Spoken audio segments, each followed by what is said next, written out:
What if the secrets of a 500-year-old royal court could still be uncovered not in dusty old books, but through DNA strands, radar scans beneath ancient floors, and letters once thought lost forever? The Tudor era, rich with ambition, betrayal, passion, and revolution, is often portrayed as a closed chapter in history, sealed by time and myth. Yet, it continues to whisper mysteries that beg to be solved. Today, with cutting-edge technology and fresh collaborative approaches, historians are peeling back layers long thought impenetrable. In an age where science meets storytelling, the Tudor world is no longer just the backdrop of historical dramas, it's an evolving puzzle, alive with possibilities, waiting for the next curious mind to connect the pieces. The Tudor era, spanning from 1485 to 1603, stands out as one of the most fascinating and enigmatic periods in English history. Marked by intense political machinations, religious turmoil, and personal ambition, it gave rise to a dynasty that continues to captivate the imagination of historians, scholars, and enthusiasts. It is a time where truth and legend often intermingle, blurring the lines between historical fact and enduring mystery. The Tudor dynasty began with Henry VII's victory at the Battle of Bosworth Field, which ended the Wars of the Roses, and concluded with the death of Elizabeth I, the Virgin Queen. In between these two figures lies a century of transformation, secrets, and unresolved questions that continue to inspire curiosity and speculation. At the heart of the Tudor court lay a tangle of alliances, betrayals, and conspiracies. It was a world governed not just by laws or customs but by whispers in corridors, coded letters, and shifting loyalties. The court of Henry VIII, perhaps the most infamous of the Tudor monarchs, was a theater of drama. The king's 6 marriages are well known, but behind each union lies a tangle of motives and consequences that are not entirely understood. His second wife, Anne Boleyn, was executed for adultery, incest, and treason, but the true reasons behind her downfall remain a subject of debate. Was she guilty, or was she the victim of a political plot orchestrated by enemies within the court? Her fall from grace was swift and brutal, raising questions about how much of her demise was due to personal enmity and how much was driven by the king's desire to replace her with Jane Seymour. The enigmatic figure of Thomas Cromwell, Henry VIII's chief minister, adds further complexity to this story. Rising from humble beginnings, Cromwell became one of the most powerful men in England before meeting his own tragic end. Executed on charges of treason and heresy, Cromwell's fall is often attributed to his role in arranging Henry's disastrous marriage to Anne of Cleves. Yet the full truth of his downfall, the rivalries he stirred, and the secrets he held died with him. His ability to manipulate and survive within the treacherous waters of the Tudor court remains a subject of admiration and suspicion alike. Equally mysterious is the fate of Henry VIII's son, Edward VI. Ascending to the throne at the tender age of 9, Edward was a bright and intelligent boy, deeply influenced by Protestant reformers. His reign, though short, was marked by significant religious changes. However, his death at the age of 15 left many questions unanswered. Officially, Edward died of tuberculosis, but rumors persisted that he may have been poisoned to pave the way for another heir, possibly manipulated by figures like John Dudley, Duke of Northumberland. The circumstances surrounding his final illness, the hurried nature of his will, and the attempt to install Lady Jane Grey as his successor all hint at deep undercurrents of conspiracy and desperation. Lady Jane Grey herself is one of the most tragic and mysterious characters of the Tudor era. Proclaimed queen for just 9 days, Jane was used as a pawn in a dangerous political game. Her reluctance to take the crown, her imprisonment, and eventual execution raise haunting questions about power, ambition, and innocence. Was she a willing participant in her rise, or merely a victim of forces beyond her control? Her death at the age of 16 marks one of the most poignant chapters in Tudor history, her legacy wrapped in sorrow and speculation. Mary I, daughter of Catherine of Aragon and Henry VIII, brought a different kind of fear and mystery to the Tudor throne. A devout Catholic, she sought to restore Catholicism in England and earned the nickname Bloody Mary for her persecution of Protestants. Yet her reign too is full of enigmas. The false pregnancy she experienced was a significant source of confusion and controversy. Mary announced her pregnancy and even prepared for the birth of a child, but no child ever came. Historians have debated whether this was a case of pseudocyesis, a phantom pregnancy caused by psychological distress, or something more sinister, perhaps even involving manipulation by her advisors or misunderstandings rooted in superstition and medical ignorance. Then came Elizabeth I, one of England's most celebrated monarchs.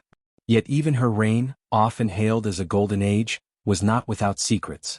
Her refusal to marry, despite numerous suitors and diplomatic pressure, has long puzzled historians.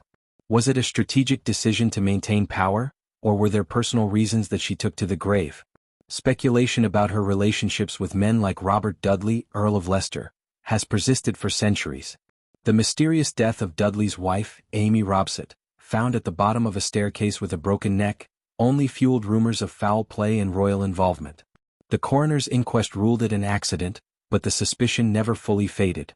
Elizabeth's own death marked the end of the Tudor line, yet the intrigue did not die with her. She named James VI of Scotland as her successor, uniting the crowns of England and Scotland. But the transition, though peaceful on the surface, was built on years of covert communication, alliance building and strategic maneuvering. The absence of direct heirs led to speculation about the Tudor bloodline and whether hidden heirs or illegitimate children might have once existed or been erased from history. The long-standing secrecy around the royal succession, and Elizabeth's refusal to discuss her successor publicly during her lifetime, only added to the mystery. Beyond the royal family, the Tudor period was rife with strange occurrences and unresolved phenomena. The mysterious deaths of prominent figures, unexplained disappearances, and whispered accusations of witchcraft and treason created an atmosphere of perpetual uncertainty. The role of spies and informants became increasingly prominent under Elizabeth I, as her spymaster Sir Francis Walsingham created a vast network to root out plots against the Queen. His success in uncovering conspiracies such as the Babington plot that led to the execution of Mary, Queen of Scots, speaks to the deeply embedded paranoia of the time. But how many plots went undetected? How many secrets died with those who were executed? Mary, Queen of Scots, is another tragic and mystifying figure connected to the Tudor story. Imprisoned for 19 years before being executed for her involvement in a plot to assassinate Elizabeth, Mary's life is full of contradictions. She was both a queen and a prisoner, a Catholic symbol and a political liability. Her letters, both personal and political, suggest a woman of intelligence and passion, yet she was unable to outmaneuver her enemies or escape her fate. The authenticity of the letters known as the casket letters, which were used to implicate her in the murder of her second husband, Lord Darnley, remains debated to this day. Were they genuine, or were they forgeries created to justify her imprisonment and eventual execution? The religious upheaval of the Tudor era adds yet another layer of complexity and mystery. Henry VIII's break with the Catholic Church and the establishment of the Church of England was both a personal and political act. His dissolution of the monasteries, carried out with ruthless efficiency, led to the destruction of centuries of religious life and the disappearance of countless artifacts, relics, and manuscripts. What was lost in this cultural purge? What secrets were buried in the ruins of abbeys and priories across the country? The suppression of Catholicism and the rise of Protestantism were accompanied by acts of iconoclasm, censorship and execution, creating a climate where knowledge and truth were often suppressed or distorted. One cannot overlook the role of alchemy, astrology, and the occult during the Tudor period. While science was still in its infancy, many people including members of the court turned to mystical practices for answers. John Dee, a scholar and advisor to Elizabeth I, exemplifies this blend of intellect and mystery.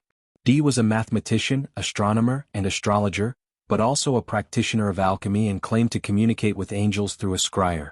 His library was one of the most extensive in England, and his influence over the Queen remains a topic of fascination. Yet, despite his contributions to science and navigation, Dee died in poverty and relative obscurity, his life overshadowed by the aura of the occult. The Tudor fascination with death and the afterlife also shaped much of their culture and behavior. The ever-present threat of plague, coupled with political executions and war, meant that mortality was a daily reality. Elaborate funerary customs, ghost stories, and omens reflected a worldview steeped in superstition. Many believed in divine punishment and signs from the heavens, which could alter decisions at the highest levels of power. This belief system, half Christian and half folk magic, created a tapestry of beliefs that made the Tudor world feel at once rational and irrational. The shadow of the Tower of London looms large over the Tudor narrative. It was a place of imprisonment, interrogation, torture, and execution. Many of those who entered its gates never emerged alive. The Tower was the final stop for figures like Anne Boleyn, Thomas More, and Lady Jane Grey. It was also the site of one of the most enduring mysteries of English history, the fate of the princes in the Tower. Though this event predates the Tudor era slightly, its implications lingered during Tudor times. Richard III is often blamed for the disappearance of the young Edward V and his brother Richard, but their fate was never conclusively determined. Rumors, confessions, and alleged sightings persisted well into the Tudor reign, suggesting that the story may not have ended with their presumed deaths. The legacy of the Tudor period is shrouded in the mystique of how much we truly know and how much we may never know. While historians have access to letters, legal records, and chronicles, the Tudor era remains a time when the most vital truths were often whispered, hidden, or lost entirely. Its mysteries persist not just because of what was done, but because of how carefully things were concealed. Power in the Tudor world was bound not only by might and bloodline but by the mastery of secrecy and deception. The Tudor era endures as a subject of endless fascination because it combines grand political narratives with deeply personal stories, heroic ambition with tragic downfall, and historical fact with tantalizing uncertainty. It was a time when the stakes were immense, the personalities larger than life, and the line between history and myth was razor-thin. That these questions remain unanswered centuries later only deepens the intrigue, ensuring that the Tudors will continue to captivate the imagination of all who seek to understand their mysterious world. The story of the lost princes Edward V and his younger brother Richard, Duke of York, is among the most haunting and unresolved enigmas in English history. It grips the imagination not only because of the fate of two young royal boys but because their disappearance casts a long shadow over the political landscape of late 15th century England. The case encapsulates everything that characterizes a great historical mystery: innocence lost, power struggles at the highest level, conflicting narratives, and the enduring question of what truly happened behind the closed walls of the Tower of London. Though the events surrounding the princes occurred during the tail end of the Plantagenet dynasty, their legacy loomed over the Tudor era, influencing politics, perception, and the legitimacy of royal claims. Edward V was the elder son of King Edward IV, born into a world riddled with political factions and familial ambition. As the heir to the throne, his position was precarious the moment his father died in April 1483. Edward was only 12 years old, far too young to rule, and so the question of his protector and guardian became critical. His uncle Richard, Duke of Gloucester, was appointed Lord Protector. Initially this seemed logical, even expected. Richard had demonstrated loyalty to his brother Edward IV and was known for his martial prowess and administrative skills. However, events quickly took a darker turn. Edward V was intercepted on his way to London and lodged in the Tower of London, ostensibly in preparation for his coronation. His younger brother Richard soon joined him there. What followed has become the central mystery. The coronation never occurred. Instead, the legitimacy of Edward IV's marriage to Elizabeth Woodville was challenged, rendering their children illegitimate. Parliament, under the act known as Titulus Regius, declared Richard the rightful heir, and he ascended the throne as Richard III. From that moment on, the two young princes were seen less and less. Eventually they disappeared entirely. No public announcement of their deaths was made. No bodies were produced. No trials, accusations, or explanations were given. Just silence. Their vanishing act triggered a cascade of speculation that has lasted over 5 centuries, raising the essential question: were they murdered or did they somehow escape? The most widely accepted theory is that the boys were murdered on the orders of Richard III, their uncle. The logic behind this view is fairly straightforward. Richard had the most to gain from their deaths. As long as the boys were alive, his claim to the throne would be contested. Supporters of Edward IV's line might attempt to rescue the princes, or worse, rally rebellions in their name. By removing them, Richard could secure his rule. Yet, despite the appeal of this narrative, definitive evidence has never been presented. No confession, no eyewitness account, no documentation has emerged directly linking Richard to the deaths. His defenders argue that as king, he could have easily paraded the bodies or explained their fate in a way that would minimize backlash. His failure to do so raises the possibility that he wasn't responsible or that he feared public reaction more than is often supposed. Alternative theories abound. Some suggest that Henry Stafford, the Duke of Buckingham, was the true culprit. Buckingham had supported Richard's rise to power but later turned against him in a failed rebellion. He had access to the Tower and may have acted independently, either out of ambition or a desire to ingratiate himself with the new king. Still, the theory is hampered by the same lack of hard evidence. Others speculate that the boys were not killed at all but were smuggled out of the Tower and sent abroad or hidden in secret. This idea gained traction especially after the appearance of pretenders like Perkin Warbeck, who claimed to be Richard, Duke of York, in the late 1940s. Warbeck's claim was taken seriously enough to warrant years of diplomatic and military efforts to root him out. He was supported by powerful figures across Europe, including Margaret of Burgundy, the sister of Edward IV, suggesting that at least some members of the royal family believed or pretended to believe that one of the princes had survived. Warbeck's ultimate capture and execution under Henry VII failed to resolve the question of his identity definitively. Was he truly the younger prince, or merely a skilled impostor used by foreign powers to destabilize Tudor rule? The possibility that at least one prince survived remains compelling, though unproven. The arrival of the Tudors did not clear the air. Henry VII, who defeated Richard III at the Battle of Bosworth in 1485, had every reason to keep the story of the princes ambiguous. His claim to the throne was tenuous, derived through a maternal line and backed by conquest more than lineage. He married Elizabeth of York, sister of the princes, as a way of uniting the warring houses of Lancaster and York. But the legitimacy of their union, and the peace it promised, was always threatened by the unsolved mystery. Henry ordered the destruction of the Titulus Regius, the document that had declared the princes illegitimate, effectively erasing their legal disappearance. But the public continued to whisper. Had Henry silenced potential rivals? Did he execute anyone who knew the truth? The ongoing speculation reached new heights in the modern era, particularly with the discovery in 1674 of two small skeletons in the Tower of London. Buried beneath a staircase, the remains were assumed to be those of the princes. King Charles II ordered them reburied in Westminster Abbey, where they remain today. But forensic science was in its infancy, and no definitive identification was ever made. In recent years, calls have grown louder for the exhumation and modern DNA testing of the bones, yet the Church of England has consistently resisted, citing respect for the dead and lack of new evidence. Then in 2012, a new twist emerged. Archaeologists working in the Tower of London identified what might be another burial site. The discovery led to renewed calls for investigation, but again no clear answers surfaced. As with so many leads in the case, the evidence was circumstantial and inconclusive. The renewed interest proved once more how enduring the mystery is.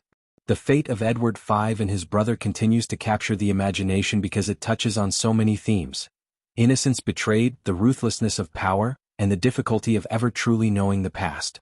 Literary portrayals such as Shakespeare's Richard III have shaped public perception of the events. Shakespeare's Richard is a villain of almost mythic proportions, who murders his way to the throne, including the killing of the princes. Yet, Shakespeare was writing during the reign of the Tudors, under the patronage of Elizabeth I. His works reflect not only dramatic goals but political propaganda. By demonizing Richard III, the Tudor regime reinforced the legitimacy of their rule. Still, the power of Shakespeare's portrayal ensured that generations would view Richard as the primary suspect, regardless of the historical accuracy. Historians have since attempted to strip away the Tudor layers and reconsider the evidence with fresh eyes. Some revisionist scholars argue that Richard was maligned by his enemies and that no reliable source places the blame squarely on him. Others re-examine the motivations of Henry VII and those around him, suggesting that the mystery was manipulated or even exploited to secure loyalty and suppress dissent. Still, the lack of direct documentation continues to frustrate all sides. The mystery remains less about what we can prove and more about what we can reasonably infer. There are also psychological and emotional dimensions to this case. The idea of two young boys, locked away in a fortress and quietly eliminated, touches something deep and disturbing. The innocence of the princes contrasts sharply with the brutality of the political world they were born into. They become, in essence, symbols of purity lost to the ambitions of adults, of childhood sacrificed for power. This emotional weight gives the story a tragic force that simple facts cannot explain away. Their fate haunts not just historians but the public imagination. The Tower of London, now a tourist attraction, retains its aura of darkness because of its association with this case. Visitors still peer at the windowless rooms and shadowy corridors and wonder how such a thing could happen in a royal fortress. The very stones of the tower seem to hold secrets, whispering stories that no official chronicle ever recorded. The passage of time only deepens the mystery. As with many unsolved cases, the lack of resolution becomes part of its enduring power. The search for answers continues, driven by a combination of technological advances, archival research and public fascination. DNA testing, ground-penetrating radar, and digital reconstructions offer tools that were unimaginable even a few decades ago. But access to key evidence remains blocked by legal and ethical concerns. Even if the bones in Westminster Abbey were tested, the results might raise more questions than they answer. Were they truly the princes? If so, who killed them? If not, where are the real remains? The idea of a cover-up, whether by Richard III, Henry VII, or others, remains plausible, if unprovable. The time period was one where records were often destroyed or never made. Oral traditions, biased chronicles, and partisan accounts cloud the historical record. No definitive answer may ever be possible, and in that lies the unique allure of the story. It is not simply a matter of who did what, but of how history is shaped, distorted, and remembered. Ultimately, the tale of the Lost Princes is less about two boys and more about the world they inhabited, a world where power was everything and innocence offered no protection. Their story is a reminder of how fragile legitimacy can be, how easily truth can be buried, and how desperately we seek to understand a past that was never meant to be understood. Each generation returns to the tower, figuratively if not literally, hoping to find a key, a clue, a whisper that might unlock the silence. And each generation leaves with the same haunting question echoing in their minds: what really happened to Edward and Richard? Their story has endured because it defies closure. It continues to inspire novels, documentaries, debates, and even scientific inquiries. We may never have the luxury of certainty. But in the pursuit of that truth, we uncover something else just as valuable: a deeper awareness of how history works, how narratives are formed, and how the past continues to shape our present. The Lost Princes remain lost, not only in body but in time, suspended between fact and legend, a riddle written in blood and silence, etched into the heart of English history.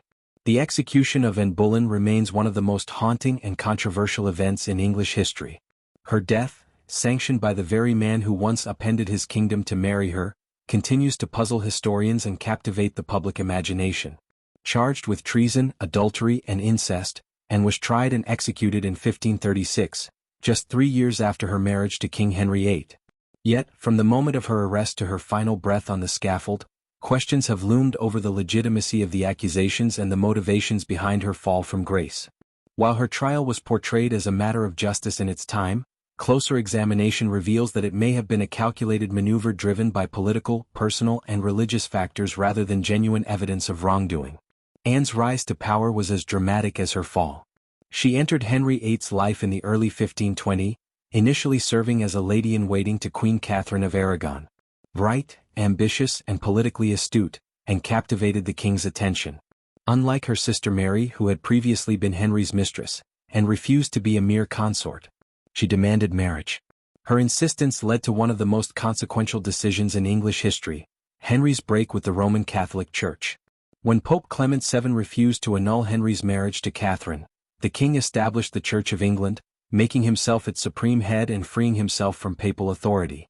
In 1533 Henry married Anne, and soon after she was crowned queen. This radical shift in both religious and political power was not universally welcomed, and from the outset Anne made enemies. Anne's queenship was marked by turbulence. Many at court, particularly supporters of Catherine and the Catholic cause, resented her. Her failure to produce a male heir, although she bore Elizabeth, the future queen, was viewed as a personal failure and a threat to the Tudor succession. Henry's affections began to wane. The king, ever restless, began courting Jane Seymour, one of Anne's own ladies-in-waiting. Within this context of court intrigue, discontent, and shifting alliances, the stage was set for Anne's downfall. The official charges against Anne were staggering. She was accused of committing adultery with 5 men, including her own brother George Boleyn, Viscount Rochford. She was also charged with plotting the king's death and engaging in treasonous conversations. But even in her own time, many found the accusations hard to believe. The men named Mark Smeaton, Henry Norris, Francis Weston, William Brereton, and George Boleyn were either close to Anne or prominent courtiers. The supposed liaisons were said to have occurred in highly public settings or during times when Anne's whereabouts were well documented. Moreover, the timeline presented during her trial was riddled with inconsistencies and impossibilities, including allegations of meetings that could not have taken place because Anne was recovering from childbirth or otherwise engaged in court duties. The confessions that did emerge were questionable. Mark Smeaton, a court musician of lower status, confessed under what was almost certainly torture or the threat thereof. His statement was crucial in building the case, yet it was never subjected to cross-examination, and he was not even called to testify at Anne's trial. The other accused men denied all charges, yet they too were found guilty and executed. The absence of credible evidence has led many historians to view the charges as fabricated, a pretext for a more sinister objective. The question then becomes, why was Anne Boleyn executed if there was no solid proof of her guilt? A primary theory centers on the political motivations of Thomas Cromwell, Henry VIII's chief minister. Cromwell had once been a staunch ally of Anne, working with her to push the Reformation agenda. However, by 1536, their interests diverged. Anne favored a more radical form of Protestant reform and had become critical of Cromwell's handling of church revenues and foreign policy. Cromwell, ever pragmatic, recognized that Anne had lost the king's favor and that her political influence was waning. By aligning himself with Jane Seymour and her conservative supporters, Cromwell could strengthen his own position and eliminate a dangerous rival. Cromwell's orchestration of the case against Anne is evident in the speed and secrecy of the proceedings. Within a matter of days, the accused were arrested, interrogated, tried, and sentenced. The trials were held without public scrutiny, and the outcome seemed predetermined. Cromwell controlled the flow of information and likely coached witnesses to present the narrative that suited his objectives. His manipulation of the legal system, masked as a pursuit of justice, was a masterstroke of political survival. At the heart of Anne's demise also lay the volatile nature of Henry VIII himself. By 1536, Henry had become increasingly erratic and paranoid. His disappointment over Anne's inability to provide a male heir, coupled with his attraction to Jane Seymour, made him receptive to the idea of ridding himself of his queen. Henry's desire for a fresh start, unencumbered by the controversies of the past, may have led him to accept if not encourage the case against Anne. Some suggest that he genuinely believed the accusations, though others argue he turned a blind eye to the lack of evidence because the political result aligned with his personal goals. Another layer to the story involves the religious tensions of the era. Anne was a driving force behind the English Reformation. She was instrumental in promoting Protestant thinkers and reformers, including William Tyndale and Thomas Cranmer. Her support for the translation of the Bible into English and her influence on Henry's religious policies made her a symbol of the new order. But with change came resistance. Many in the nobility, the clergy, and even among the common people remained loyal to the Catholic Church. Anne's fall was a way to appease conservative factions and slow the pace of reform, which had become increasingly controversial. Her execution was not only a political purge but also a statement to the world. The king alone determined the fate of England's religion and its rulers. Anne's final days were marked by a calm dignity that belied the chaos around her. Confined in the Tower of London, she prepared for death with a composure that impressed even her enemies. She maintained her innocence to the end, writing letters and offering prayers. On May 19, 1536, she was executed by a French swordsman, specially brought in to perform the beheading with minimal pain. Her final speech was one of grace and loyalty. She praised the king and asked for mercy upon her accusers. Whether this was sincere or a calculated attempt to protect her daughter Elizabeth was a matter of debate, but it reinforced the tragic dignity of her end. In the aftermath of Anne's death, Henry moved quickly. He married Jane Seymour just days later, a clear indication that Anne's execution was more a matter of convenience than justice. The speed with which she was erased from memory, her portraits removed, her heraldic symbols destroyed suggests a calculated effort to expunge her from the historical record. Yet, ironically, Anne's legacy endured far beyond the intentions of her enemies.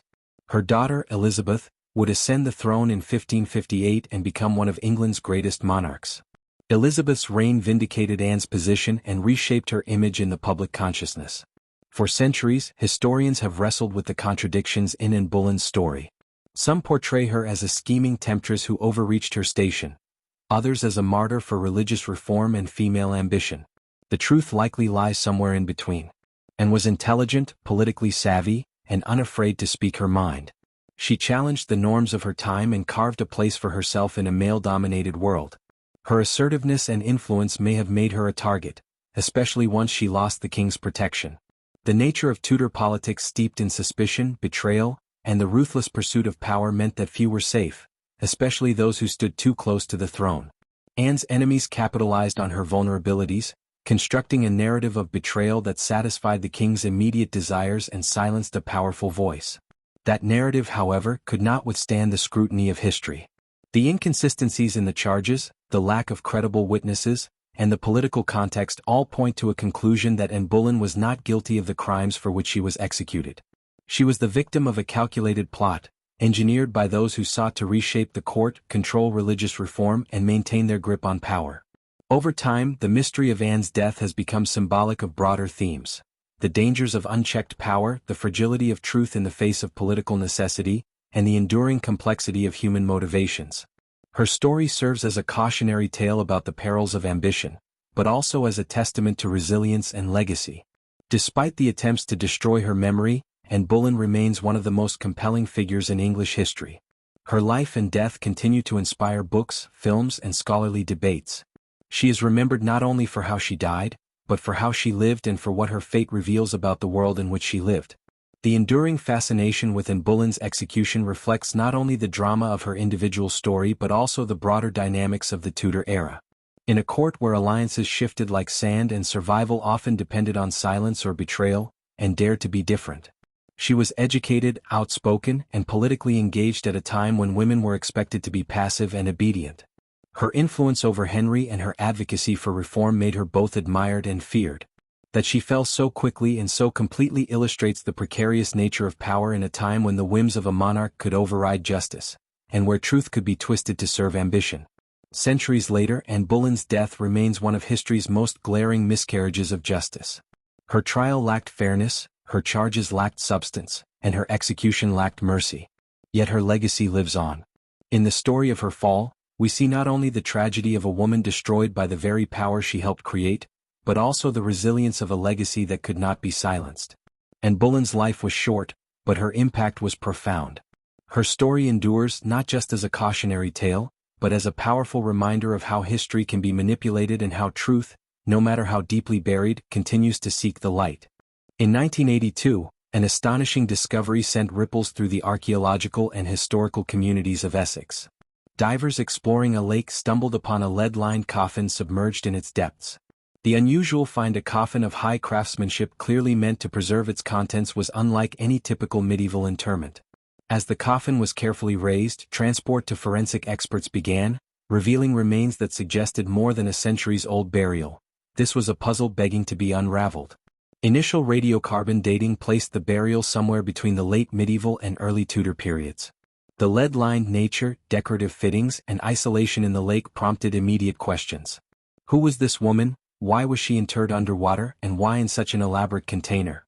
Scholars quickly discerned that the coffin's construction was indicative of someone wealthy and important.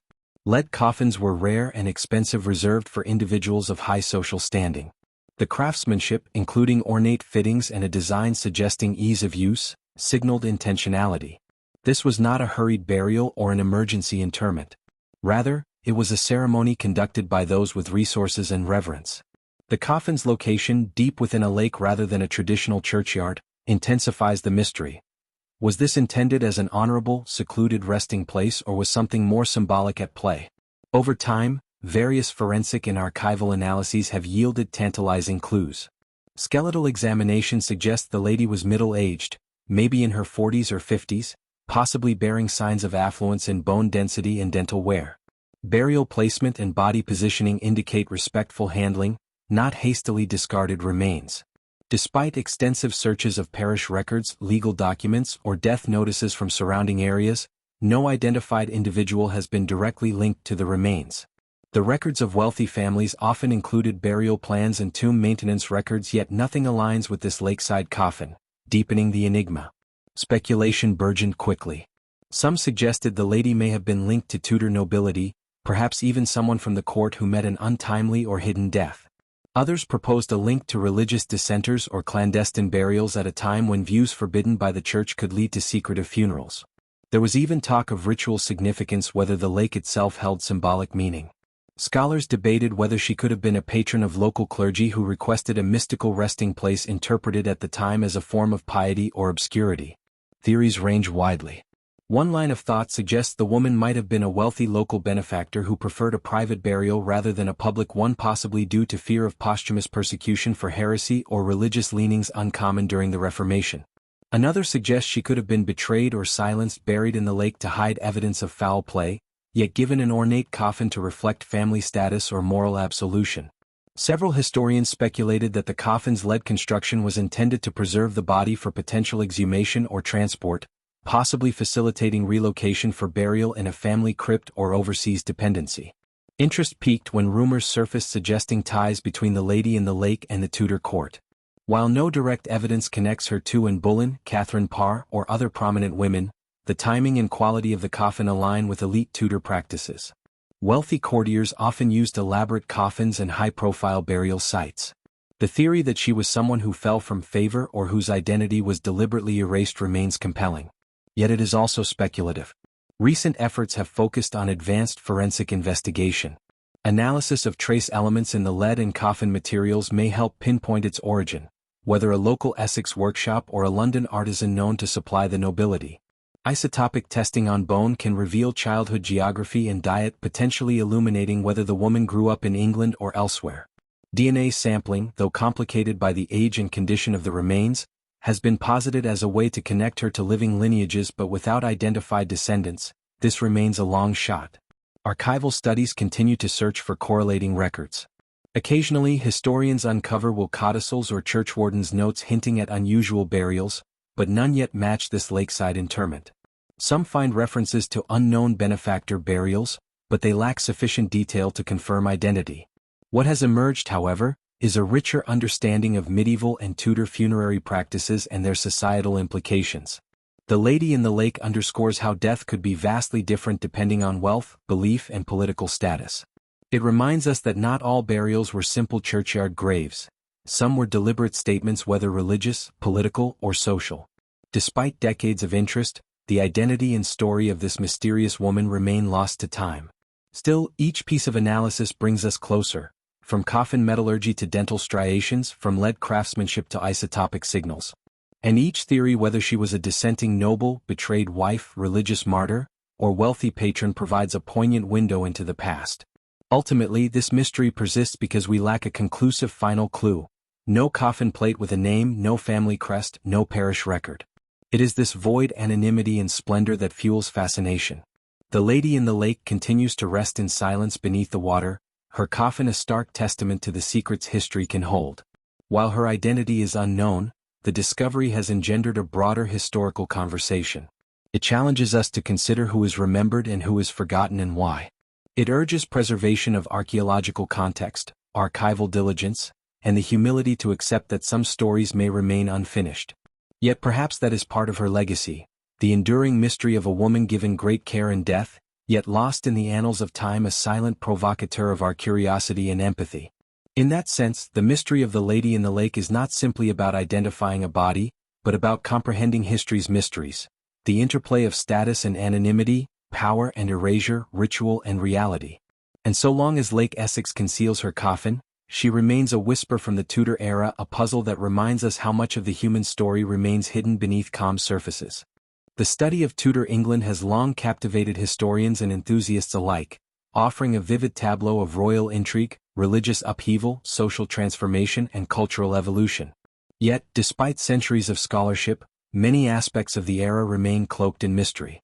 These gaps in understanding are not simply the result of lost documents or destroyed artifacts, but rather stem from the complexity of the period and the limitations of past methodologies. As we progress further into the 21st century, the landscape of historical inquiry is undergoing a quiet revolution. Modern technology, expanding archives, and interdisciplinary collaboration are converging to offer unprecedented opportunities for illuminating the dark corners of the Tudor world. These advancements are not without their challenges, however. The responsible use of technology, the interpretation of newfound data, and the integration of various academic disciplines require both caution and cooperation. Still, the possibilities they offer are immense. One of the most promising developments in the study of Tudor England is the advent of modern scientific technologies, particularly in the field of genetics. DNA analysis, once restricted to high-profile criminal investigations and paternity disputes, is now playing a pivotal role in historical research. Exhumations of Tudor remains, whether monarchs, nobles, or commoners, can provide valuable genetic information that reveals familial relationships, medical histories, and even origins and migrations. Such data can clarify genealogical disputes and lend credence to or refute long-standing historical narratives. For example, in cases where disputed paternity, hidden heirs, or controversial successions are debated, DNA could offer a resolution grounded in biology rather than conjecture. Moreover, ancient DNA can be used to identify previously unknown individuals from burial sites, such as those discovered in mass graves or isolated tombs, potentially linking them to historical figures known only by name or deed. Beyond genetics, Advances in forensic science and imaging technology have revolutionized the way historians examine human remains and artifacts. CT scans and MRI imaging can create detailed, non-invasive internal models of objects and bodies, providing insights into cause of death, lifestyle, diet, and disease. For instance, CT scans of Henry VIII's skeletal remains, if ever made available for examination, might shed light on the theories surrounding his health and behavioral changes later in life. Even minute details such as bone density or enamel wear can reveal volumes about a person's status, nutrition, and general well-being. Similarly, ground-penetrating radar and light detection and ranging are being used to uncover buried structures, old roads, and previously unknown buildings that might be linked to Tudor events or settlements. These tools allow researchers to explore sites without disturbing them, preserving the integrity of archaeological contexts while still gathering valuable data. Technology also extends its reach into the documentary world. Digitization efforts across libraries, universities, and museums have made countless documents available to researchers worldwide. These digitized records include letters, official proclamations, personal diaries, court transcripts, and ecclesiastical registers. The rise of searchable databases and artificial intelligence-driven transcription tools makes it easier to identify relevant information in massive archives, opening up new paths of inquiry. Machine learning tools are increasingly being used to decipher old handwriting styles, particularly secretary hand, which dominated Tudor-era writing. This allows for faster, more accurate interpretations of texts that would have taken weeks or months to process manually.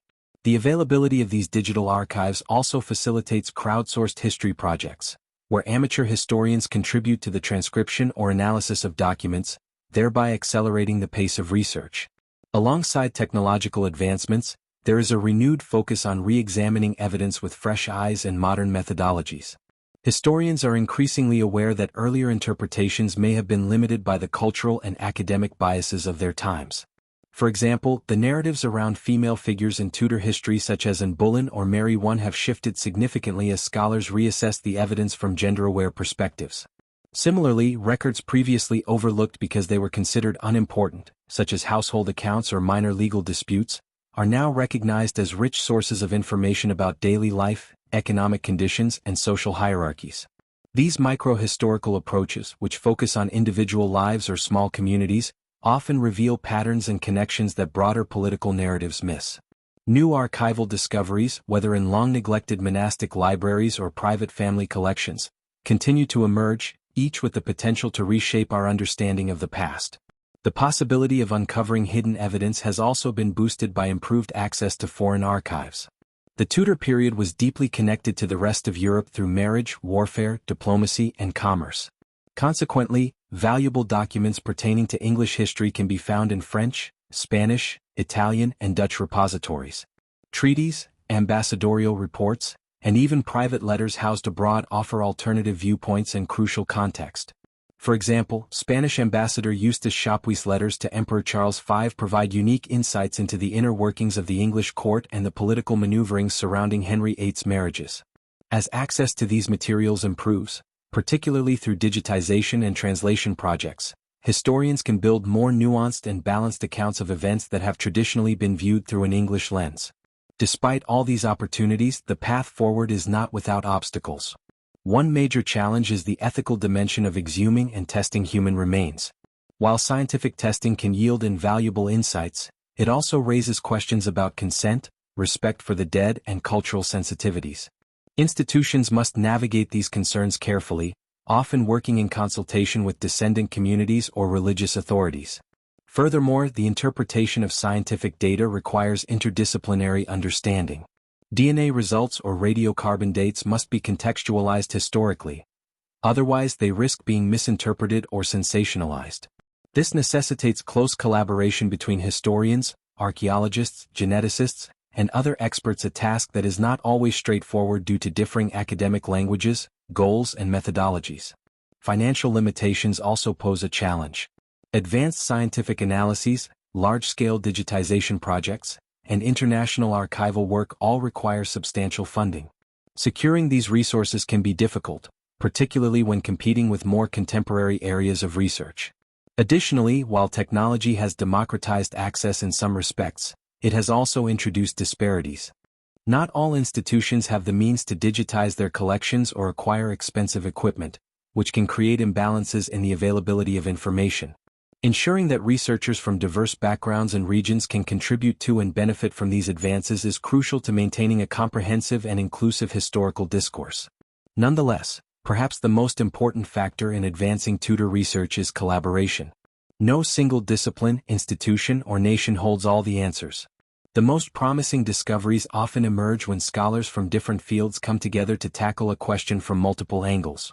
Collaborative projects such as those that unite historians, forensic experts, digital humanists, and archivists are increasingly common and have already produced groundbreaking results.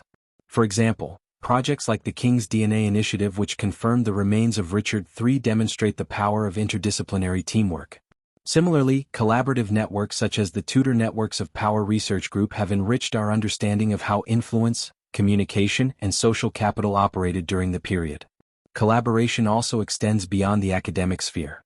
Public engagement, community archaeology, and citizen history initiatives have helped bring more voices into the conversation and have often led to unexpected discoveries.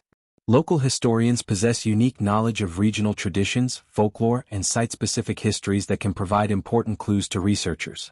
Museums and heritage organizations play a crucial role in this ecosystem as well, acting as mediators between academic research and public interest.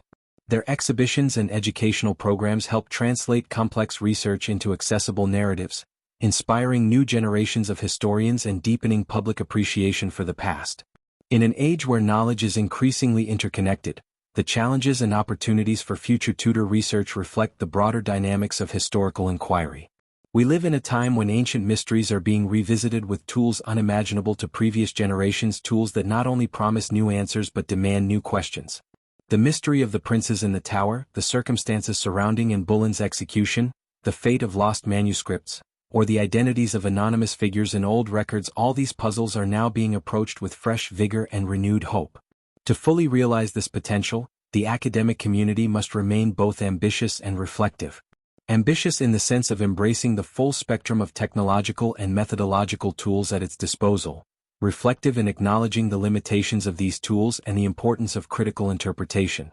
The history of Tudor England is more than just a record of monarchs and battles. It is a multifaceted story that encompasses the lives of countless individuals, each contributing to the richness of the era. The future of Tudor research lies not in replacing traditional scholarship, but in enhancing it, building bridges between disciplines, across nations, and among communities. As we look ahead, the mystery and allure of Tudor England endure. Each new discovery adds a brushstroke to the vast canvas of the past. But it is the collective endeavor and intricate dance of inquiry, analysis, and interpretation that brings the picture into sharper focus. The path may be fraught with challenges, but the rewards promise to deepen our understanding not just of the Tudor world, but of the enduring human story itself. As we look across the vast terrain of Tudor scholarship, from the ink-stained parchments of the 16th century to the pixelated scans of 21st century DNA sequences, it becomes clear that our journey through the past is far from over. Rather, it is entering a transformative new chapter. The convergence of modern technology, recovered archives, interdisciplinary research, and global collaboration is reshaping not only how we study Tudor England but how we perceive the past itself. What once seemed immutably lost, forgotten lives, missing artifacts, ambiguous events is increasingly within reach, or at the very least, newly open to interpretation. What distinguishes this modern era of Tudor research is not merely the advancement of tools, but the reimagining of inquiry itself. Historians are no longer restricted by the traditional boundaries of textual analysis or the physical limitations of site excavation. DNA testing can now affirm or challenge the identities of royal remains. Isotopic analysis allows us to trace an individual's geographic origin, providing insight into migration, marriage alliances, and political maneuverings. Ground-penetrating radar and light detection and ranging technology allow us to uncover buried structures that speak to the organization of society and the flow of power. Even the most modest gravesite or overlooked letter can unlock vast dimensions of understanding when approached with care, curiosity, and new scientific rigor. The promise of modern technology lies not only in its capacity to reveal but also in its ability to revise. Tudor England has long been filtered through narratives shaped by those in power: monarchs, courtiers, chroniclers with particular agendas. These perspectives, while historically significant, often silenced alternative voices, women, religious minorities, the poor, and colonial subjects. Now, with access to digital archives, crowdsourced transcription projects, and advanced analytic tools, historians are reclaiming these forgotten voices. By focusing on microhistory's small, often personal accounts embedded in large-scale events, scholars can piece together a richer, more democratic understanding of Tudor life. Yet as thrilling as these opportunities are, they must be pursued with humility. Technology does not confer absolute truth. A DNA result or radiocarbon date may narrow possibilities, but it cannot fully interpret meaning. Data must be carefully contextualized within the broader frameworks of cultural, political, and religious life. For instance, uncovering a noblewoman's DNA profile tells us little without an understanding of her role within Tudor kinship systems, inheritance laws, or courtly expectations. Scientific inquiry must therefore be coupled with interpretive nuance, lest we reduce history to mere datasets devoid of human complexity. This balance between innovation and interpretation is best achieved through interdisciplinary collaboration. Historians must work alongside archaeologists, geneticists, paleographers, and digital humanists to ensure their findings are not only accurate but meaningful. This is particularly important in cases where evidence is ambiguous or incomplete. The mystery of the princes in the tower, the fate of Anne Boleyn, or the identity of the lady in the lake, are not puzzles to be solved by a single discipline, but multifaceted historical challenges that demand both scientific analysis and humanistic understanding. Each perspective adds depth, offering a mosaic of possibilities where once only shadows existed. Furthermore, collaboration must extend beyond academia. The inclusion of museum professionals, local historians, citizen scientists, and the general public brings new perspectives and democratizes the field. Community-based archaeology, for example, not only uncovers new information but fosters a shared sense of stewardship over heritage. When people feel personally connected to historical narratives, whether through ancestry, geography, or education, they become more invested in preserving and understanding the past. Public history initiatives, digital exhibitions, and educational outreach all play a role in sustaining this collective inquiry. Still, challenges remain. The ethics of historical research, particularly regarding the excavation and analysis of human remains, continue to provoke debate. Whose consent governs the disinterment of bodies centuries dead? How do we weigh the value of knowledge against the dignity of the deceased? These are not simple questions, and they require thoughtful, culturally sensitive responses. Historians must tread carefully, recognizing that the subjects of their research were once living individuals with beliefs, relationships, and identities that deserve respect. The allure of discovery must be balanced against the responsibility of ethical conduct. Moreover, questions of access and equity continue to shape the research landscape. Not all institutions have the financial or technological means to digitize their archives, fund excavation projects, or train scholars in advanced analytical methods. This creates a disparity in who gets to tell history and which histories get told. Efforts to bridge this gap must include funding for under-resourced institutions, open access publishing, and cross-cultural partnerships. History is not the property of the privileged few, but a shared inheritance that must be accessible to all who seek to understand it. The importance of this inclusive approach becomes even more apparent when considering the global dimensions of Tudor England. The Tudors did not exist in isolation.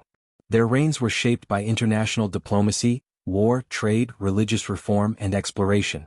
England's relationship with Spain, France, the Ottoman Empire, and various indigenous nations impacted everything from fashion and food to marriage alliances and theological disputes. Thus, the future of Tudor research must be global in scope. Exploring foreign archives, studying transnational influences, and engaging with scholars across linguistic and national boundaries is essential to building a comprehensive understanding of the period. Such a global perspective also encourages us to rethink the nature of power and legacy. The Tudors are often portrayed as dominating figures. Henry VIII and Elizabeth I in particular cast long shadows over history. But with modern methodologies, we are uncovering the many individuals who navigated their world beneath those shadows. Advisors and rivals, servants and scribes, reformers and rebels.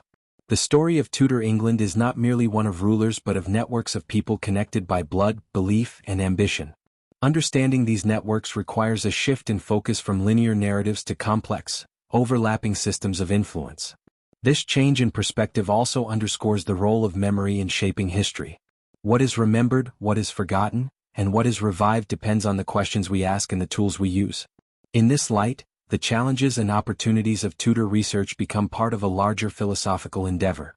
We are not merely excavating bones or reading letters, we are participating in the ongoing process of constructing meaning from the past.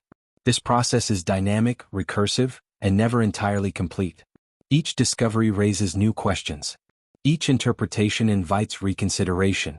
And each generation brings its own lens to the narrative. As we consider what lies ahead, the future of Tudor scholarship appears both promising and profound. There will be new discoveries, burial sites, manuscripts, genetic links that alter the historical record in significant ways. But perhaps more importantly, there will be new ways of thinking. Scholars will continue to question assumptions, challenge orthodoxies, and seek out the unheard voices of the past. In doing so, they will not only expand our knowledge but deepen our empathy, reminding us that history is not a distant chronicle but a mirror reflecting the struggles, hopes, and complexities of the human condition. In this evolving field, each tool, be it a microscope or a manuscript, plays a role. Each perspective, scientific, historical, ethical, and personal, adds to the richness of our understanding. And each discovery, no matter how small, contributes to a larger tapestry that stretches beyond the Tudors, beyond England, and beyond time. It is a tapestry woven from curiosity, care, and an enduring commitment to truth. Eventually, the study of Tudor England is about more than uncovering secrets. It is about building bridges between past and present, between disciplines and communities, between evidence and imagination. In facing the challenges and embracing the opportunities of future research, we are not merely writing history, we are shaping the very way it is remembered. And in that endeavor, there is both great responsibility and great hope. The Tudors may belong to the past, but the pursuit of their truths belongs to us all.